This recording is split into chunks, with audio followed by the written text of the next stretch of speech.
ভাই আমি ফেসবুকে স্ক্রল ডাউন করতেছিলাম আর তখন আমার সামনে একটা 2000 সিসির বাইক বিক্রির পোস্ট আসে, তাও আবার বাংলাদেশে। তো পোস্টটা দিয়েছিল মজা করে, কিন্তু প্রত্যেকটা ফানি পোস্টের কমেন্টে কিছু রিজেন্ট থাকে যাদের কমেন্ট পড়লে হাসি আসতে বাধ্য।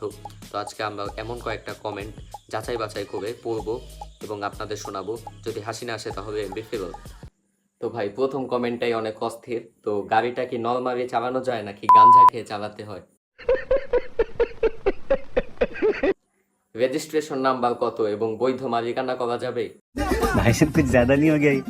मतलब মাগনা দিলেও নিব না, কারণ এটা রাখার জন্য একটা রুম লাগবে, রুম করাইতে একটা লোক লাগবে। আরেকজন কমেন্ট করছে, এই অক্টো বাইকটি বিক্রি হবে, আর্জেন্ট যোগাযোগ করুন। হায়াবুসা বাইকটির নাম, কিন্তু কথা হচ্ছে বাংলাদেশে এমন কোনো রাস্তা নেই যে বাইকটি চালানো যাবে। আর এই বাইক বাংলাদেশে